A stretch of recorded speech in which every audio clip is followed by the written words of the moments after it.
명당을 놓친 원님. 옛날 어느 고을에 한 원님이 있었습니다.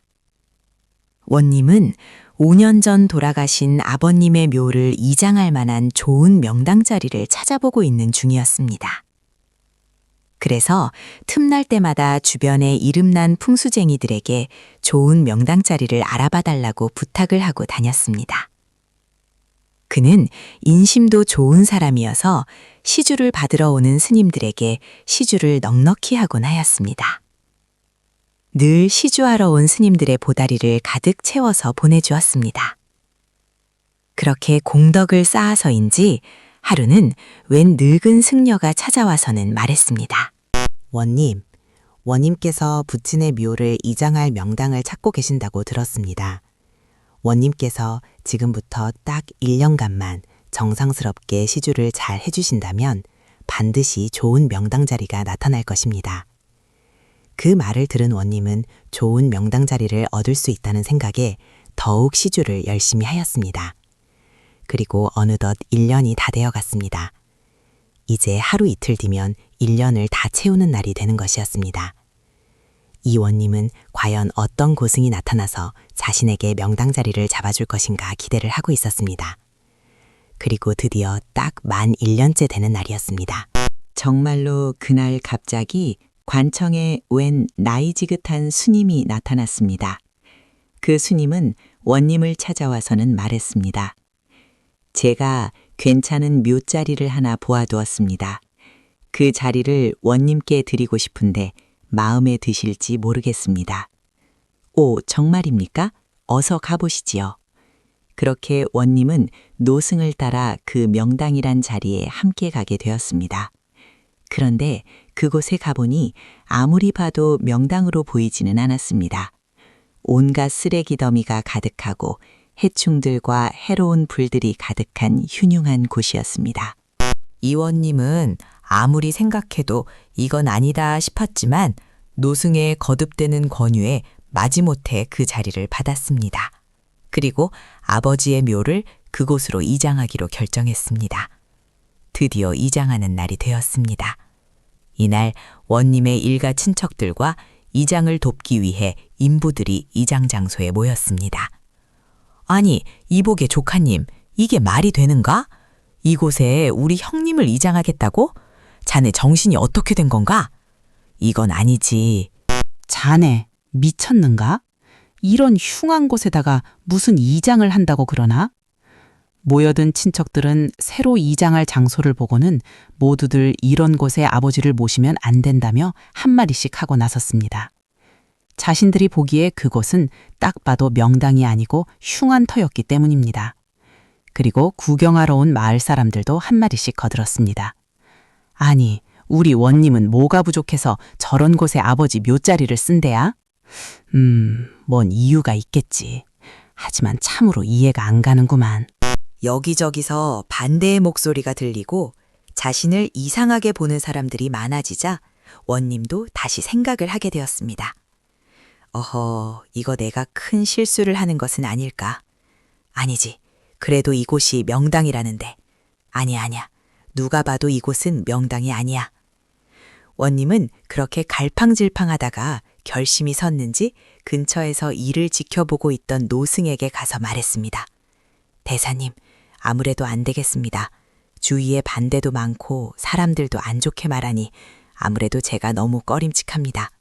차라리 나중에 조금 더 좋은 명당을 찾아서 저에게 알려주시면 그곳으로 이장을 하도록 하겠습니다. 그러자 노승이 손을 저으며 말했습니다. 안 돼요. 안 됩니다. 원님, 제 말을 믿으십시오. 제가 어째서 공덕 높으신 원님에게 나쁜 묘자리를 드리겠습니까? 저도 다 모든 것을 따지고 생각하여 최고의 명당을 알려드린 것입니다.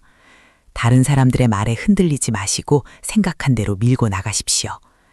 그러나 워낙에 주변에 눈치가 보였던 원님은 결국 노승의 권유를 듣지 않았습니다.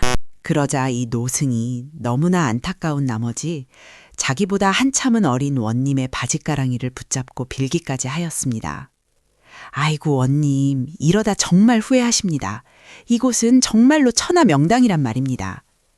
그러자 주변 사람들은 그 스님을 비웃듯 말했습니다. 아니, 저 스님이야. 스님이 이런 곳을 추천해줬다고? 저저저 망할 스님이 우리 가문을 욕보이려고 작정을 했구나. 어디에서 온 중놈이냐? 그러자 이 원님은 더 이상 노승의 말을 들을 수 없었습니다. 그만하시지요. 저는 이미 마음을 굳혔습니다. 그리고는 관을 다시 옮기도록 명령하였습니다. 그러자 이 도승이 갑자기 자리에서 가부좌를 틀더니 목탁을 두드리기 시작했습니다. 그러니 갑자기 관을 이장하려고 예정되어 있던 그 자리에서 환한 빛이 나왔습니다. 그 빛 속에서 누런 송아지 한 마리가 나타나 앞발을 들어올려 일어섰다가 잠시 후 도로 주저앉더니 이내 형체도 없이 사라져 버렸습니다. 사람들은 그 광경을 보고 놀라서 다들 입을 다물지 못하였습니다. 그리고는 그 노승은 사람들과 원님에게 말했습니다.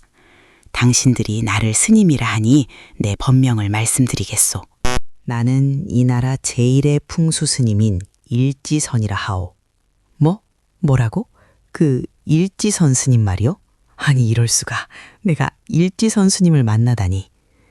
일지선 스님은 풍수지리로는 그 당시 당대 최고라고 일컬어지는 사람이었습니다. 세상에 일지선 스님이 말한 곳이라면 이곳이 천하 명당이 맞는 것이로구나. 사람들이 그렇게 말하자 일지선 스님은 그저 허허 웃으며 원님에게 말했습니다. 당신은 내 말을 결국 듣지 않아서 수천 년에 한 번 날까 말까 하는 천하의 명당을 놓치게 되었소. 내가 그렇게 말해도 듣지 않았으니 이것 또한 당신의 복인 것이겠지요. 이제 방금 저 땅의 기운이 달아나 버렸으니 더 이상은 묘를 이장하여도 소용이 없을 것이요. 일지선 스님은 그렇게 말하고는 호련히 사라져 버렸습니다. 이럴 수가. 내가 내 복을 스스로 버렸구나. 버렸어. 그렇게 원님은 재물과 운세가 왕성하다 일컬어지는 소영국의 명당을 주위 사람들의 눈치를 보느라 잃어버린 것이었습니다. 그렇게 명당을 놓친 원님은 그 뒤로 관직에서의 운도 따라주지 못하여 승진도 막히고 얼마 후에는 결국 관직을 내놓게 되었습니다. 거기에 재물운도 기울게 되니 결국 초라한 말년을 보내게 되었다고 합니다. 사돈의 유래. 옛날 어느 마을에 담장 하나를 사이에 두고 사는 두 집안이 있었습니다. 이 두 집안은 서로의 딸과 아들을 혼인시켜 사돈을 맺게 되었습니다. 보통은 한 동네에서 혼인을 잘 하려고 하지 않는데 묘하게도 이 두 집은 달랐습니다. 앞집의 딸과 뒷집의 아들이 어렸을 적부터 양가 부모가 친하여 늘 이렇게 말하곤 하였습니다. 아이들이 자라면 우리 이 아이들을 짝지어 주도록 합시다. 그렇게 아들과 딸도 서로 친하게 지내며 사이가 좋았습니다. 이미 혼인을 하기 전부터 서로 왕래하며 모심기며 반맥이며 조금이라도 일손이 필요한 일이 생기면 서로 도와주었습니다. 집안의 경조사에도 함께 참여해 주었습니다. 사실상 한 가족이나 다름없게 지냈습니다. 그러니 주변 사람들은 처음에는 이러한 두 집안을 무척 부러워하였습니다. 그러나 차츰 그 두 집안을 시기하는 사람들이 생겨나기 시작했습니다. 그러니 공연이 헐뜯기도 했습니다. 화무 11홍이라고 들어보셨어? 저거 얼마나 갈까 모르겠네. 피가 섞인 가족들끼리도 서로 틀어지는데 피 한 방울 안 섞인 남남 사이가 얼마나 가겠어. 아이고 무슨 요란을 저리 떤단 말이야. 뭐 누구는 혼인 안 한다나. 주변에서 이렇게 헐뜯거나 시기하여도 두 집안은 아랑곳하지 않았습니다. 그리고 자녀들이 장성하게 되자 서둘러 혼인을 시키게 되었습니다. 그렇게 혼인한 새신랑 새색시는 시부모의 문안을 드리고 어차피 옆집이 또 친정집이니 친정 부모님에게도 문안을 함께 올리곤 하였습니다. 그렇게 두 집안의 사이도 우애도 혼인과 함께 한층 더 돈독해졌습니다. 두 집안의 친밀함이 더 좋아지니 한 집에서 닭이라도 한 마리 잡으면 담장 너머로 외쳤습니다. 사돈, 우리가 박을 잡았으니 와서 같이 드시지요. 그뿐만이 아니었습니다. 무엇이든 좋은 것이 있건 맛있는 것이 있건 어떤 것들이 생기면 서로 나누고 도왔습니다. 그런 모습을 보며 마을 사람들은 점차 시기심이 더 많아지기 시작했습니다. 아니, 쟤들끼리만 친하게 지내니까 참으로 꼴보기 싫지 않은가? 그러게 말이야. 마을의 다른 이웃들은 이웃도 아니고 그저 지들끼리만 잘 지내는 거 참으로 꼴보기 싫은 일이지. 이렇게 마을 사람들이 자꾸만 시기를 해대니 이 두 집은 깊은 고민에 빠지게 되었습니다. 아무래도 안 되겠소. 주위 사람들이 우리가 잘 지내는 것을 보고 자꾸만 시기를 해대니 우리가 서로 친밀하게 지내되 그것을 밖으로 드러내지 않을 수 있는 방법을 찾아봐야겠소. 그러게요. 어찌하면 좋을까요? 두 집안의 어른들이 모여서 서로 머리를 맞대고 고민을 하는데 이때 며느리가 한 가지 방안을 내놓았습니다. 아버님, 저 좋은 생각이 떠올랐어요. 우리 양쪽 마당에 큼지막한 말뚝을 하나씩 박아두는 거예요. 그리고 나무망치로 그 말뚝 머리를 쳐서 신호를 보내는 거죠. 예를 들면 한 번 탕 치면 우리 집에 놀러 오라는 뜻이고 두 번 탕탕 치면 놀러 가겠다는 것처럼요. 또 세 번 탕탕탕 치면 급한 일이 생겼다는 신호를 만드는 거예요. 오, 그거 참 좋은 생각이구나. 이야, 역시 우리 며느리가 최고다. 와, 우리 딸 똑똑하구나. 그렇게 며느리의 지혜로운 생각대로 두 집은 말뚝을 나무망치로 쳐서 신호를 주고받게 되었습니다. 신랑 집에서 텅 하고 치면 신부 집에서도 알았다고 탕탕 쳐서 서로 신호를 주고받으니 마을 사람들도 두 집안이 뭘 하고 사는지 점차 모르게 되었습니다. 그렇게 해서 두 집안은 다시 걱정 없이 오래도록 사이좋게 지낼 수 있게 되었습니다. 이렇게 양가에서 말뚝을 쳐서 의견을 교환하였다고 하여 말뚝 사자와 두드릴 돈자를 써서 사돈이라는 말이 생겨나게 되었다고 합니다. 김삿갓과 위패. 옛날에 방랑 시인으로 유명한 김삿갓이라는 사람이 있었습니다. 그 사람은 김삿갓으로 불리었지만 사실 그의 이름은 김병연입니다. 원래는 양반 가문의 출신이었으나 홈경내에 난이 일어났을 때 그의 조부가 그 반란군에 항복하는 일이 생겼습니다. 그리고 그 반란이 진압되면서 집안이 크게 몰락을 하게 되었습니다. 김병연은 과거에 합격을 하였으나 벼슬에 오를 수 없는 처지였기에 크게 상심하고는 보따리 하나 둘러매고 그저 이곳저곳 전국 팔도를 유랑하며 시나 짓고 다니는 김삿갓이 된 것입니다. 그러나 그는 뛰어난 글재주와 재치를 가지고 있었기에 이곳저곳을 다니며 많은 사람들과 수많은 일화를 남기게 되었습니다. 하루는 김삿갓이 어느 마을에 가게 되었습니다. 그 마을에서는 제사 지내는 일을 가지고 두 사람이 언쟁을 하고 있었습니다. 그것이 왜 그러냐 하면 제사 때 제사상 앞에 세워두는 지방, 그러니까 위패 때문이었습니다. 예전에는 아주 깊은 산골 마을 같은 데를 가면 그 마을에서 한문을 제대로 읽고 쓸 수 있는 사람이 드물었습니다.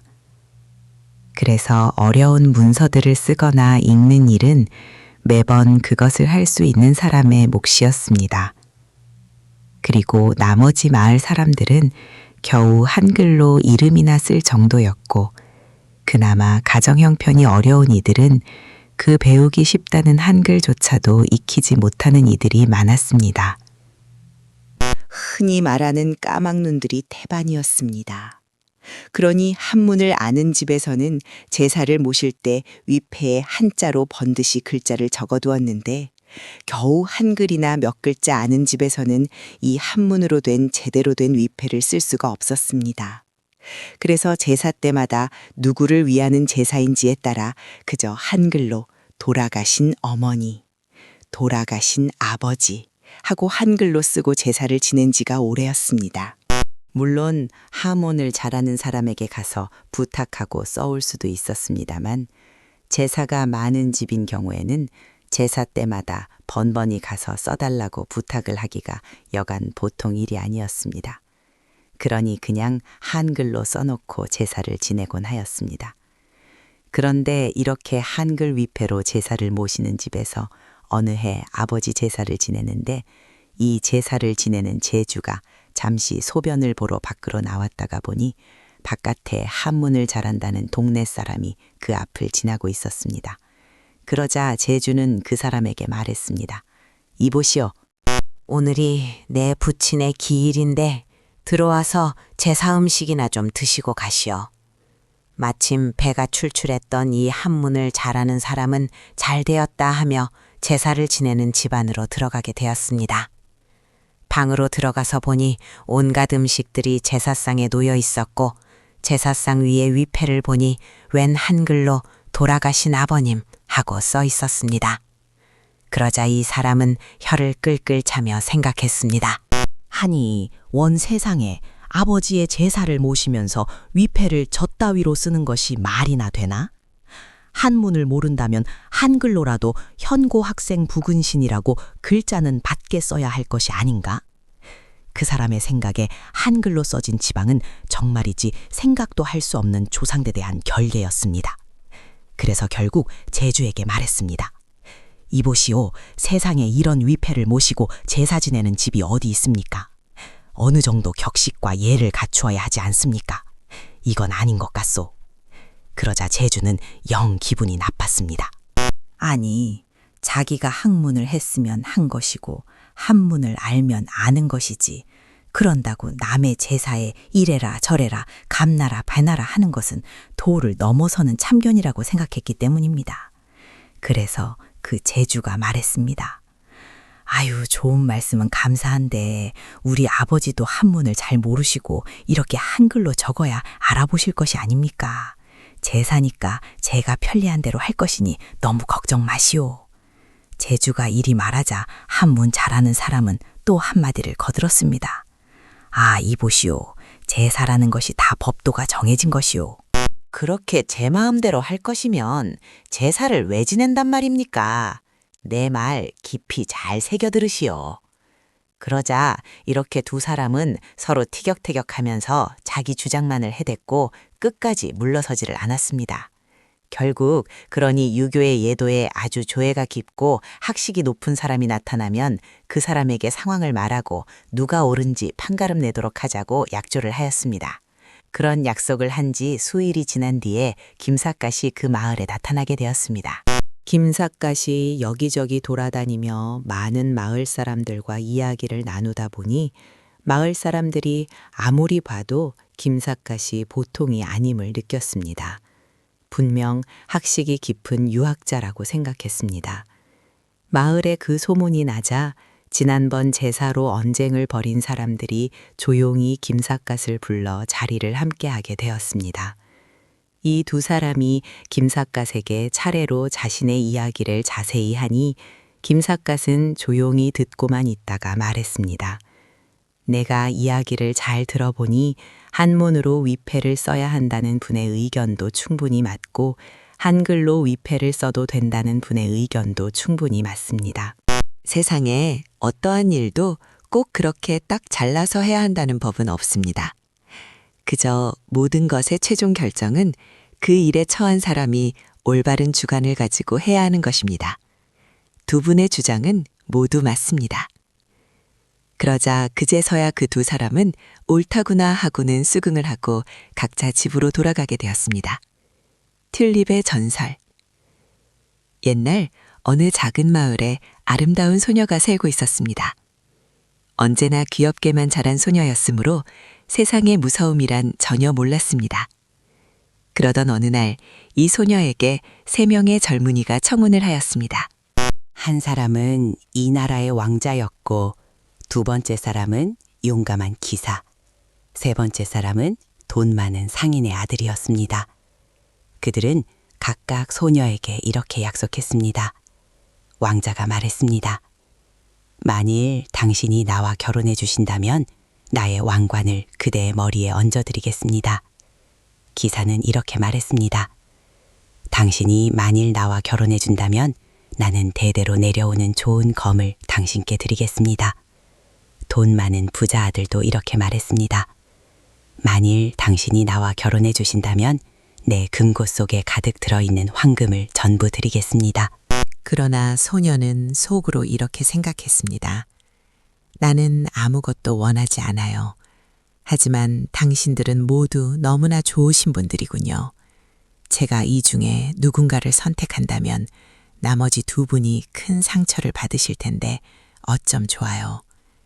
그렇게 소녀는 셋 중 그 누구도 선택을 하지 못했습니다.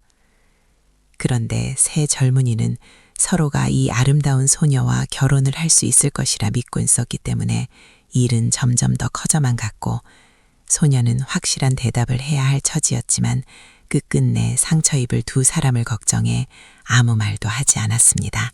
그러자 세 젊은이는 기다림에 지쳐 화가 나서 이 소녀에게 욕설을 퍼붓고 가버리게 되었습니다. 그 상황이 너무나 기가 막혔던 소녀는 그대로 병이 들어 죽고 말았습니다. 이 세 젊은이는 뒤늦게 소녀의 마음을 이해하게 되어 그녀의 죽음을 위로해주는 뜻에서 정성껏 묻어주고 슬퍼하였습니다. 이런 사실을 알게 된 꽃의 여신 플로라는 소녀의 넋을 언제나 생명 있는 튤립으로 피어나게 했습니다. 그리하여 피어난 튤립의 꽃송이는 왕관을, 잎사귀는 검을, 뿌리는 황금을 나타낸다고 합니다. 그래서 사람들은 튤립의 꽃말은 미래라고 부릅니다. 새 젊은이와 소녀가 은밀히 만났던 그 순간들을 기억하기 때문입니다. 이 튤립은 원래 터키가 원산지인데 터키 예술작품의 모티브로 많이 사용이 되었습니다. 훗날 네덜란드에 이 튤립이 처음 소개되었을 때 그 인기가 가히 폭발적이었습니다. 아직 튤립이 네덜란드에 토착화되기 이전이라서 공급은 많지 않았고 수요가 엄청났으니 자연스럽게 가격이 폭등했다고 합니다. 전해오는 이야기로는 그렇게 값이 억소리 날 정도로 비싸던 때에 튤립들의 양파로 착각하고 요리해버린 사람이 있었다고 합니다. 그는 멀리서 항해를 나갔다가 돌아온 지 얼마 되지 않아 이 튤립의 비싼 가격을 잘 모르는 사람이었습니다. 그러니 정말 평생을 노예로 살아도 못 갚을 만큼 값비싼 튤립들을 요리해버리는 실수를 저지르게 된 것입니다. 결국 이 사람은 재판을 받게 되었는데 다행히 이 재판부에서 튤립은 튤립일 뿐이다 라고 판결을 하는 바람에 양파값 정도만 물어주게 되었습니다. 그리고 이 재판 이후에 사람들 사이에는 정말로 튤립은 그냥 튤립일 뿐이다 하는 인식이 확산되어 튤립 값이 다시 폭락하게 되었다는 말이 있습니다. 실제로는 튤립의 높은 가격 상승에 사람들이 너도 나도 할 것 없이 튤립을 기르고 재배하기 시작하였고 튤립 사업을 시작하면서 갑작스러운 공황이 발생하여 튤립 가격이 폭락한 것이라 합니다. 지금은 튤립이 세계 꽃 시장에서 가장 큰 비중을 차지하고 있는 꽃이 되었습니다. 생산도 많이 되고 가격도 싼 데다가 기르기도 아주 쉬워서 꽃을 잘 키우지 못하는 사람에게도 추천되는 꽃입니다. 그런데 기르기는 쉽지만 꽃을 피우는 것은 조금 어렵다고 합니다. 튤립은 지금도 네덜란드와 터키의 국화로 사랑받고 있으며 그 아름다운 꽃송이마다 소녀의 착한 마음이 담겨 있다고 전해집니다. 박장사의 의로운 힘. 옛날 어느 마을에 박생원이란 사람이 한 부잣집에 처가살이를 오게 되었습니다. 박생원은 이 처갓집 식구들에게 잘 보이려고 그 누구보다 열심히 일을 하였고 예의 범절도 잘 갖추었기에 집안 사람들에게 신망을 얻게 되었습니다. 박생원은 처가살이 몇 년 만에 부인과의 사이에서 아들을 낳게 되었습니다. 그런데 이 아들이 힘이 장사인 아버지를 닮았는지 어려서부터 힘이 아주 좋고 튼튼하였습니다. 오히려 그 아비보다도 더 힘이 좋은 듯하였습니다. 그러니 주변에서는 장차 훌륭한 장사가 나왔다며 모두들 기대하였습니다. 그 아들이 5살이 되었을 때 이미 멍석한 잎을 번쩍 들어 올렸습니다. 어휴, 저 아이는 어찌 저리 힘이 세단 말인가. 장사요, 장사. 동네 사람들의 기대를 한 몸에 받고 자란 이 아이는 곧 10살이 되었습니다. 하루는 집안 사람들이 집에 있는 소나무 다발을 높이 쌓아 올리는데 어른들이라도 무거워서 간신히 어깨 위에 떠매고 사다리를 딛고 올라가서 쌓고 있었습니다. 그런데 이 광경을 본 박생원의 10살 배기 아들이 말했습니다. 어르신들 뭐하러 그렇게 고생하고 계세요? 그러더니 소나무 다발을 2손으로 잡고는 가볍게 훌훌 던져 올려 순식간에 나무더미를 쌓아놓았습니다. 아이고 세상에, 어찌 어른들도 힘들게 간신히 메고 가는 것을 저리 휙휙 던질 수 있단 말인가. 사람들은 다시 한번 박생원 아들의 힘에 혀를 내둘렀습니다. 그렇게 박생원의 아들은 이때부터 마을에서 장사라는 별명을 얻어 박장사로 불리게 되었습니다. 박장사가 15살이 되니 이제는 제법 어엿한 사내로 성장하였는데 워낙 힘이 좋고 기술도 좋으니 그 마을은 물론이거니와 주변 마을의 유명한 씨름이란 씨름은 휩쓸고 다니며 상으로 주는 송아지들을 독차지하다시피 하였습니다. 그러니 또래뿐 아니라 그보다 17살 많은 장정들도 이 박장사가 지나간다 하면 감히 접근하기조차 두려워하였습니다. 그러던 어느 날 이웃 마을에 사는 정부자라는 사람이 이 박장사가 힘이 원체 강하다고 소문이 자자하니 한번 시험해 보러 갔습니다. 박장사가 소에게 여물을 먹이고 있는데 정부자가 다가가 물었습니다. 아, 이 동네에 유명한 젊은 장사가 있다고 하던데 혹시 못 봤소? 그러자 박 장사는 귀찮은 듯이 대답했습니다. 아, 잘 모르겠습니다요. 아까 보니까 어디 장에라도 나가는 것 같던데요. 그러니 정부자는 중얼거렸습니다. 에이, 모처럼 좋은 구경거리를 한번 보나 했더니 이거 기회가 안 되는구만. 그런데 그 순간 덩치가 사람 2배쯤은 돼 보이는 소 한 마리가 갑자기 공중에 떠서 빙빙 돌고 있었습니다. 이 정부자가 잠시 중얼거리며 다른 곳을 보는 순간에 박장사가 소의 코에 끈을 단단히 묶고 그 끈을 천천히 휙휙 하고 돌리니 소가 빙빙 주변을 끌려 달리다가 박장사가 이야 하고 힘을 한번 주니 소의 몸이 공중으로 붕 떠서 그대로 빙빙 도는 것이었습니다.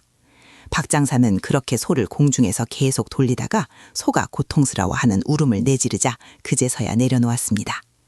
정부자는 직감적으로 박장사가 자신을 가지고 놀았음을 깨달았습니다. 허허, 이거 여기 바로 그 장사가 계셨구만. 이렇게 엄청난 힘을 보여주시다니 참으로 좋은 구경했습니다. 덕분에 즐거웠어. 그리고 이것은 구경값이요.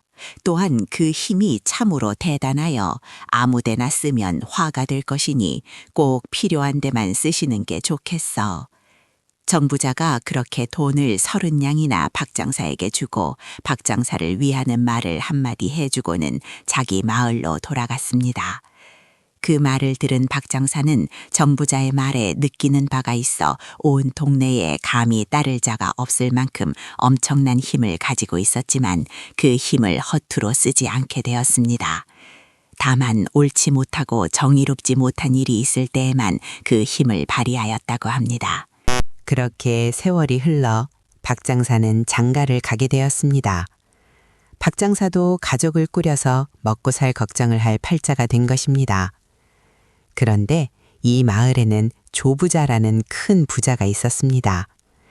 이 부자는 어찌나 땅이 많은지 동네 사람들이 길을 다닐 때 이 조부자의 땅을 밟지 않으면 길을 다닐 수가 없을 정도였다고 합니다.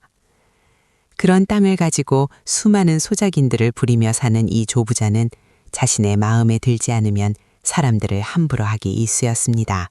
하지만 워낙 소작권이란 것이 사람의 생존과 관련된 큰 권한이었고 그것을 이 조부자가 몽땅 소나기에 쥐고 있는 판국이라 사람들은 불만이 있어도 함부로 말할 수가 없었습니다.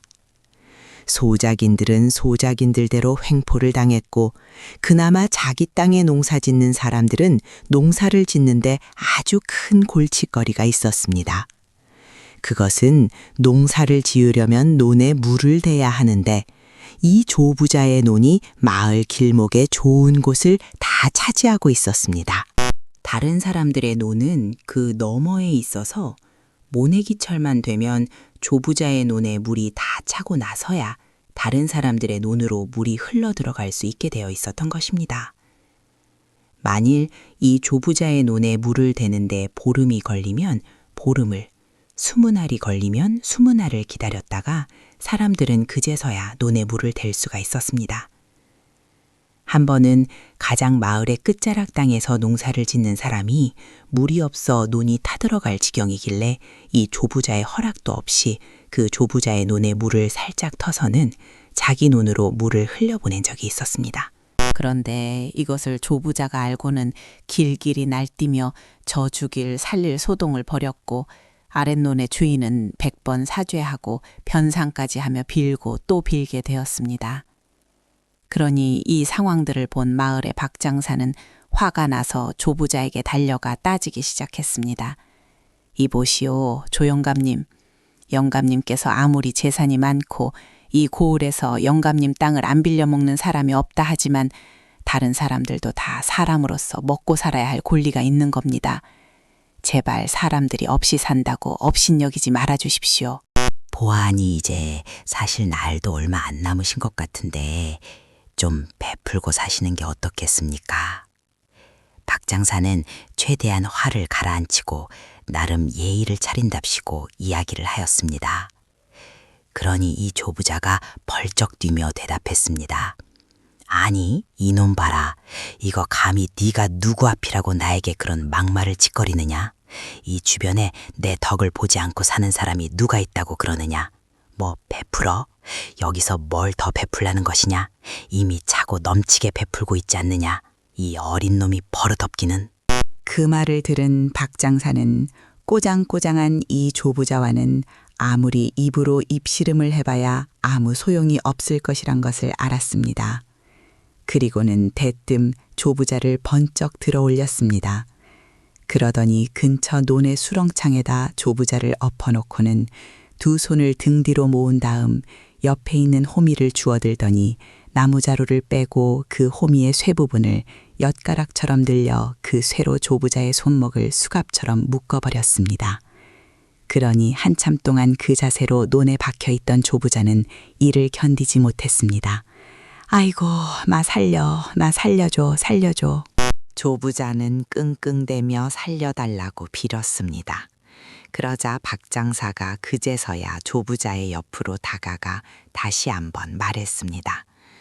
조영감님, 제가 못할 짓을 하여 참으로 죄송합니다. 하지만 이대로는 안 되겠어서 그리한 것입니다. 그러니 한 가지만 약조해 주십시오. 그리하면 제가 풀어드리겠습니다. 뭔데? 말해. 내가 다 약조할게. 아이고 나 죽어. 이제 영감님도 곧 저 세상에 가실 분인데 불쌍하고 가난하게 사는 우리 동네 사람들을 위해 인정을 좀 베풀어 달라는 말입니다. 그렇게 박장사가 약조하기를 요구하니 조부자는 화가 머리끝까지 솟아오르면서도 일단 당장 고통을 면하기 위해 약조를 하였습니다. 아, 그래. 내가 그동안 사람들에게 너무 매정하게 굴었지. 미안하네. 정말 미안해. 앞으로는 내가 동네 사람들에게 베풀면서 살 것이네. 정말이야. 사실이야. 진짜야. 그러자 이 박장사는 얼른 노인의 손을 묶어놓았던 쇠붙이를 떼어내 주었습니다. 그리고 우물로 번쩍 하나 들고 가서는 깨끗이 씻겨주며 거듭 사과를 하였습니다. 아유, 조영감님, 참으로 미안하게 되었습니다. 그래도 약조는 약조입니다. 꼭 지키셔야 합니다. 알았어. 조부자는 끈질기게 다시 한번 약조를 강조하는 박장사에게 소리를 지르듯 대답했습니다. 그 일이 있고 조부자는 박장사를 붙잡아서 혼쭐을 내주고 싶은 마음이 굴뚝 같았습니다. 하지만 머슴들에게 그리 하라고 말하여도 감히 천하장사 박장사에게 함부로 덤벼볼 머슴은 아무도 없었습니다. 아니 이것들아, 내 쌀, 내 돈 받아먹으면서 그것도 못한다는 것이냐? 혼자 가라는 것도 아니고 몇 명이 다 같이 몰려가서 잡아오면 될 것이 아니냐? 아, 어르신, 아무리 어르신 말씀이어도 그것은 안 됩니다. 제가 어려서부터 그 박장사놈과 옆집에 살며 함께 놀았는데 몇 명이 아니고 100명이 가도 그놈은 감당 못합니다요. 머슴들은 조부자가 큰 돈이나 땅을 준다고 하여도 한사코 손을 내저으며 나서기를 거부하였습니다. 오히려 머슴들은 조부자에게 슬쩍 조심하라고 권유하기까지 하였습니다. 아유, 어르신, 그 박장사를 어찌할 것을 생각하실 것이 아니라 도리어 조심하셔야 합니다. 그 녀석이요. 근래 그 도깨비 같은 힘을 안 썼기 망정이지. 화나서 그 힘을 제대로 쓰기 시작하면 어휴, 상상만 해도. 머슴들이 하나같이 조심하라고 말하니 조부자도 짐짓 겁이 났습니다. 혹시나 또 자신을 찾아서 해코지라도 할까 두려웠습니다. 아유, 이런... 아니, 수년간 힘쓴다는 소문 없이 잠잠하던 놈이 갑자기 나한테 왜 이러는 거야. 조부자는 답답했습니다. 하지만 그렇다고 뾰족한 수도 없었습니다. 박장사의 힘은 자신의 돈으로도 어찌해 볼 수 없을 만큼 강했기 때문입니다. 그렇게 아무도 나서지 못한 일을 속 시원하게 해결해 준 박장사의 담력과 용기에 마을 사람들은 박수를 보내며 오랜만에 마음속으로 시원함을 느꼈습니다. 그리고 조부자 또한 약조를 지키지 않으면 박장사가 와서 또 무슨 짓을 할지 모르니 약조한 대로 조금씩은 마을 사람들에게 베풀기 시작했습니다. 그런데 못되게 굴던 사람이 갑자기 잘해주면 괜히 더 좋아 보인다고 마을 사람들은 갑자기 잘해주는 조부자가 처음에는 당황스러웠지만 점차 조부자에게 진심으로 고마워하기 시작하였습니다. 조부자는 조부자대로 또한 보람이 있고 즐거움이 있는 일이었고 진심 어린 고마움이란 것을 처음 받아보는지라 느끼는 바가 컸습니다. 어허, 이게 돈을 모으는 재미만 있는 게 아니고 요긴하게 쓰는 재미도 있는 것이로구만. 그렇게 사람들에게 베푸는 데에 재미가 든 조부자는 그 뒤로는 하루가 다르게 마음 씀씀이가 따뜻해져 갔습니다.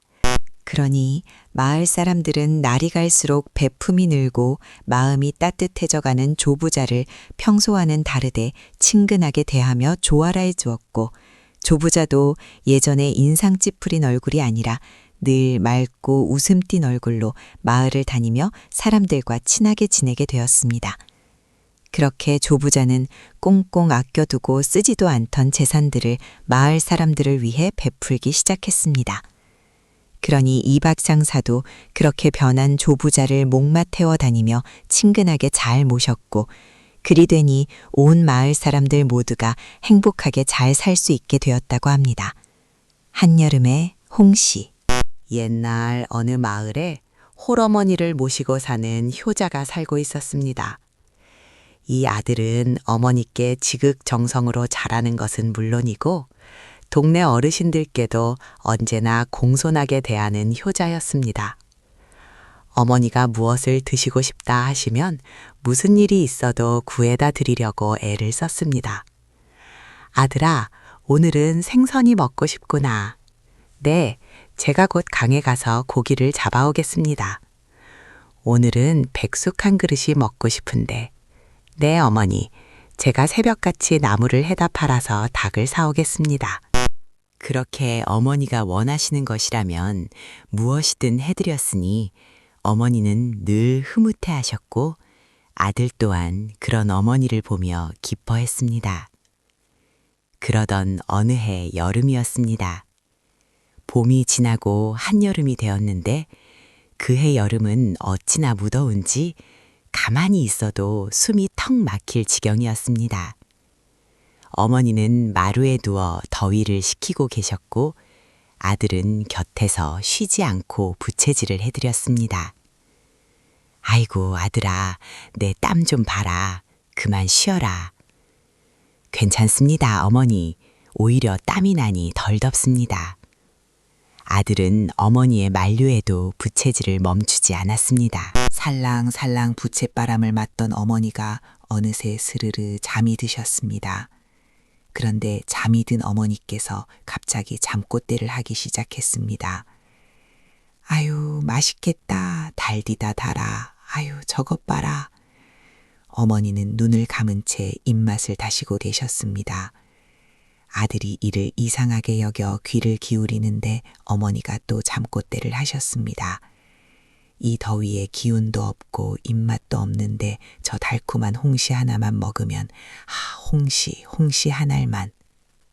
어머니께서 홍시를 드시고 싶으신가 보구나. 아들은 곰곰이 생각했습니다. 그런데 문제가 있었습니다. 도대체 한여름에 어디서 홍시를 구한단 말입니까? 그래, 이렇게 앉아서 생각만 하고 있을 수는 없지. 어디든 찾아가 보자. 그렇게 아들은 이튿날부터 이 마을 저 마을 돌아다니기 시작했습니다. 하지만 찾아간 집마다 대답은 똑같았습니다. 에이, 한여름에 홍시라니 그런 게 어디 있어. 가을에 나오시게 지금은 어림도 없네.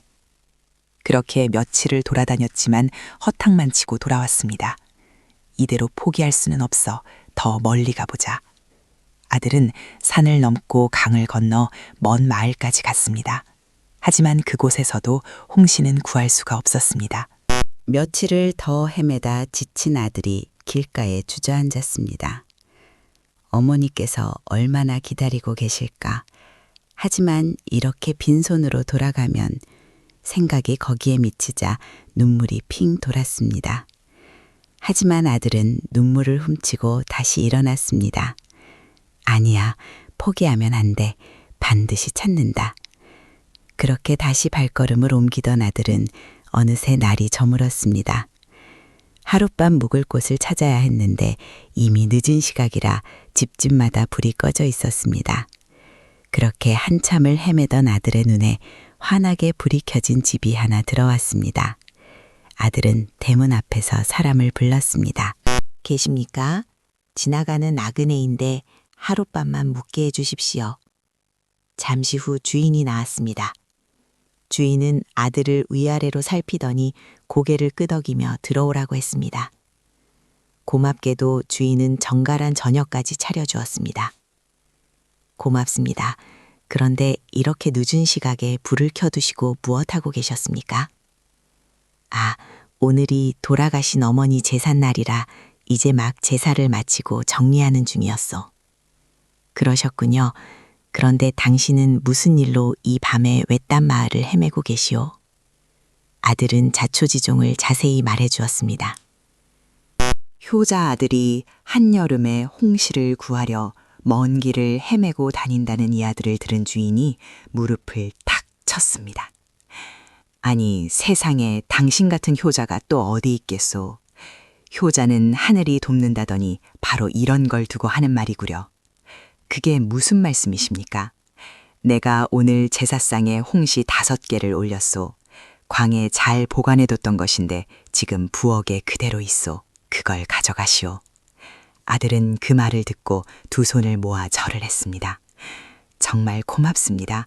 이 은혜를 어찌 갚아야 할지 갚을 것 없소. 그저 어머니께 잘 해드리시오. 주인은 잠시 말을 멈추더니 한숨을 내쉬었습니다.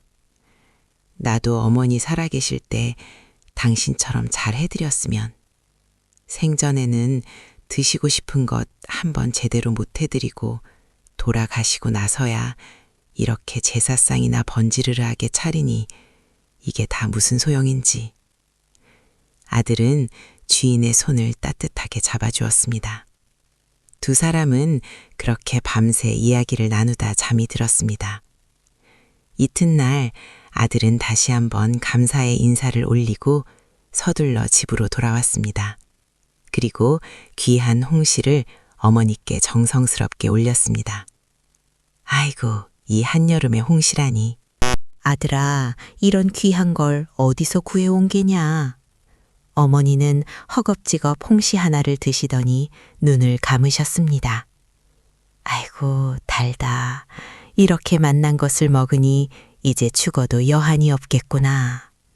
어머니, 무슨 말씀이세요? 더 오래 사셔야죠. 그래, 그래야지. 내년에도 후년에도 이 맛난 홍시를 또 먹어야지. 어머니는 홍시를 드시고 기운이 나셨는지 덩실덩실 춤까지 추셨습니다. 그 모습을 본 아들은 속으로 홍시를 나누어 준 주인에게 다시 한번 감사했습니다. 그 후로도 효자 아들은 어머니께 정성을 다하며 오래오래 행복하게 잘 살았다고 합니다. 누군가에게 베푼 작은 선행이 어느 날 뜻밖의 모습으로 돌아오고 우연히 도와준 생명이 다시 나타나 은혜를 갚고 정성 어린 마음 하나가 큰 축복이 되어 돌아오는 이야기들. 세월이 흘러도 이런 보은의 법칙은 변하지 않지요. 누군가에게 베푼 따뜻함은 사라지는 듯 보여도 어느 순간 전혀 예상치 못한 곳에서 다시 우리를 살피고 힘들 때 등을 떠밀어주고 때로는 길을 잃지 않게 지켜주는 힘이 되기도 합니다. 요즘 세상은 빨리 흘러가고 정성과 은혜 같은 말이 조금은 낯설게 느껴지기도 하지만 그래도 이런 마음이 쌓여 세상을 부드럽게 만들어주는 건 여전합니다. 오늘 내가 베푼 작은 친절 하나가 언젠가 누군가의 마음을 살리고 또 다른 모습으로 나에게 다시 돌아올지 몰라요. 그래서 옛 이야기에서는 늘 이렇게 말하는 것 같습니다. 은혜는 잊지 말고 받은 마음은 따뜻하게 돌려주어라. 그 마음을 품고 오늘 하루도 잘 마무리하시길 바랍니다. 편안한 밤 되세요. 영상 재미있게 보셨다면 좋아요와 구독 버튼 꾹 눌러주세요. 궁금하신 점이나 하고 싶은 이야기가 있다면 언제든지 댓글로 남겨주세요. 여러분의 구독과 좋아요는 더 좋은 영상을 만드는데 정말 큰 힘이 됩니다. 다음 영상도 놓치지 않으려면 구독과 알림 설정까지 잊지 마세요. 궁금한 점은 댓글로 질문해 주세요. Q&A 시간에 답변해 드릴게요. 시청해주셔서 감사합니다. 좋아요, 구독으로 응원 부탁드려요. 여러분의 생각은 어떠신가요? 댓글로 자유롭게 의견을 나눠주세요. 구독과 좋아요, 알림 설정 3종 세트 부탁드립니다. 이 영상이 유익했다면 좋아요를, 다음 영상이 기대된다면 구독을 눌러주세요. 여러분의 소중한 댓글 하나하나가 저에게는 큰 응원이 됩니다.